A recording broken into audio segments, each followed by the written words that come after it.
शिव जी पंचानन कहे जाते हैं। शिव जी के कितने मुख हैं? 5।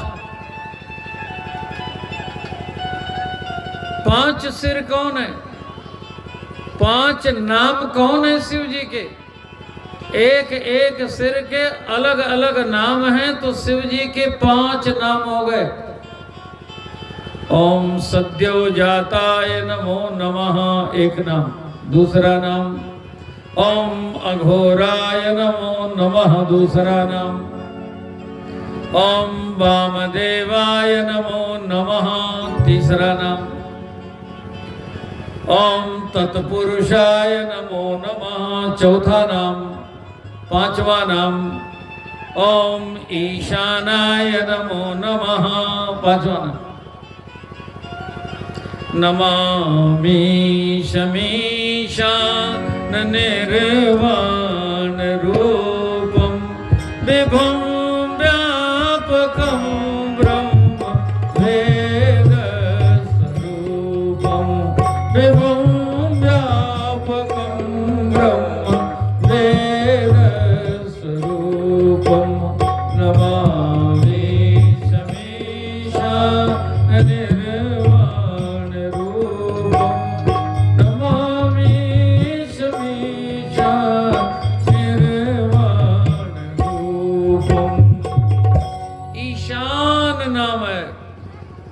शंकर भगवान ने 5 सिर से 5 प्रणाम किया। हे सद भगवान आपकी जय हो। हे चिद भगवान आपकी जय हो।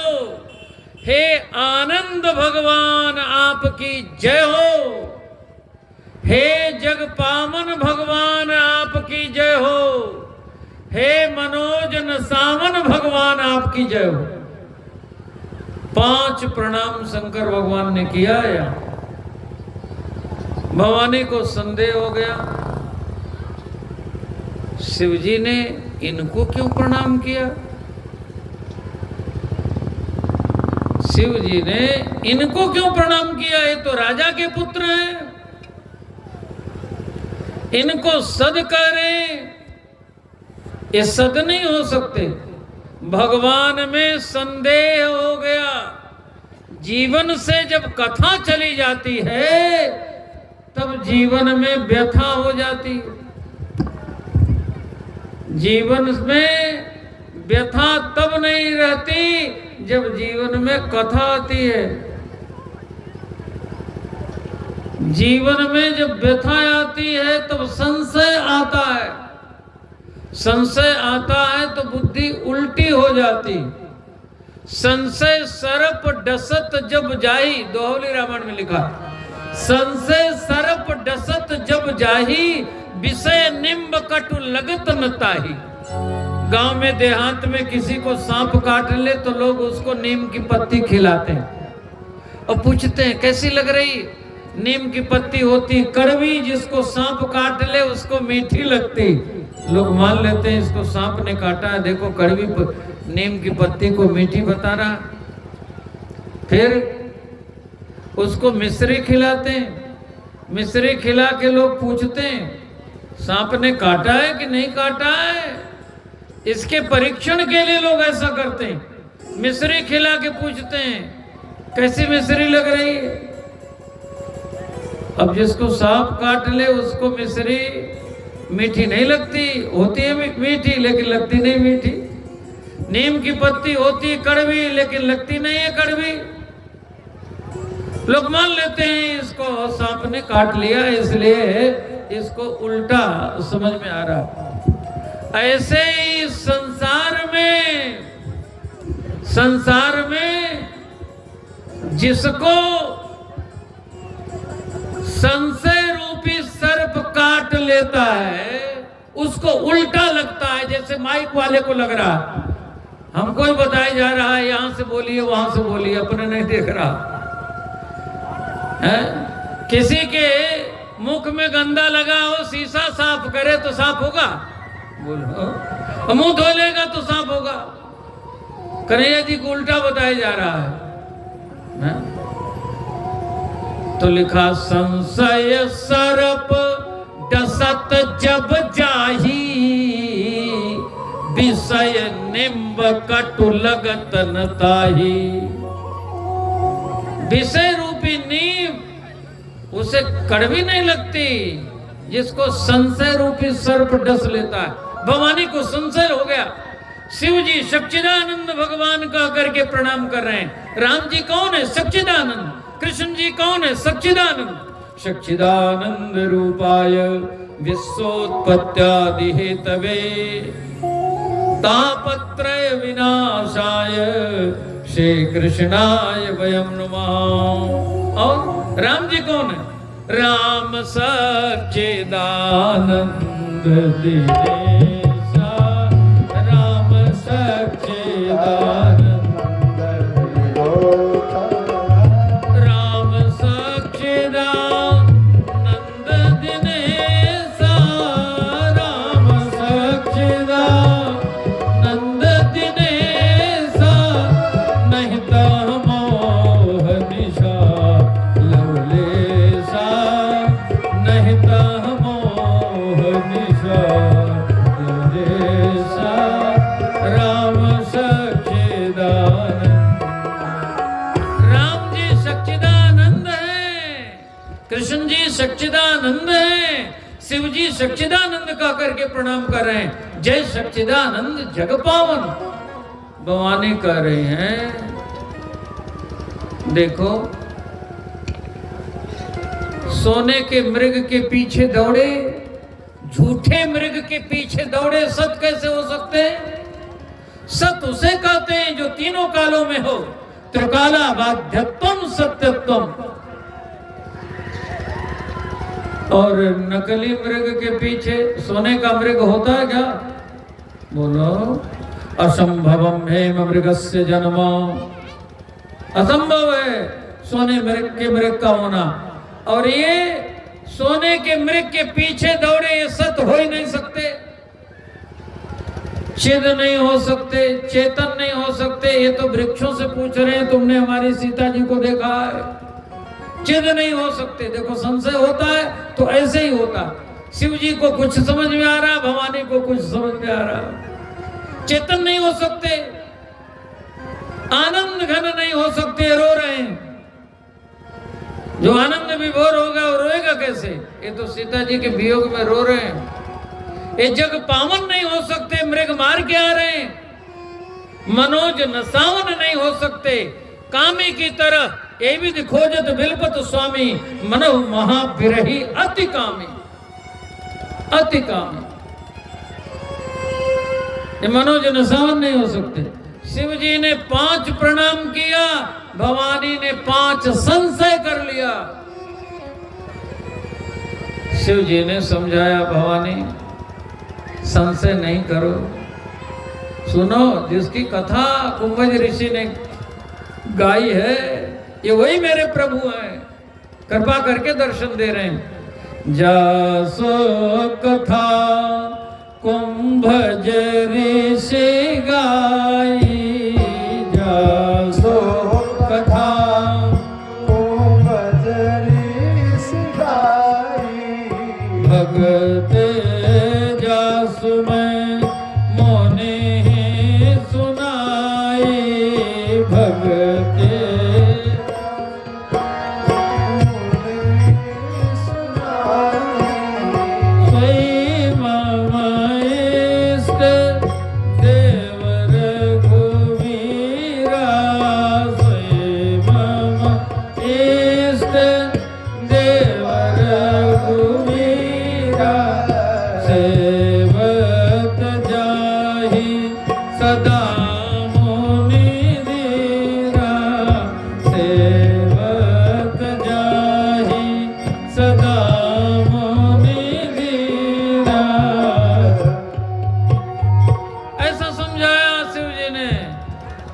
बोलो, स्वयं शंकर भगवान जगत गुरु हैं, समझा रहे हैं, समझ में नहीं आ रहा। लाख समझाया, भवानी ने समझा नहीं, संशय कर लिया। शिव जी समझा रहे हैं, मुनि धीर जोगी सिद्ध संतत विमल मन जय ध्यावहि, कहिने निगम पुराण आगम जासु कीर्ति गावहि। सोई राम व्यापक ब्रह्म भुवन निकाय पति माया धनी, अवतर्यो अपने भगत हित निज तंत्र नित रघुकुल मुनि। समझाया, लेकिन लागन मोरे वो उपदेश भवानी को समझ में नहीं आया, जैसे इसके समझ में नहीं आ रहा। लागन मोरे वो उपदेश, यद्यपि कहो शिव बार बहु, बार बार कहा, नहीं समझी। तब शिव जी ने कहा, भवानी क्या चाहती हो?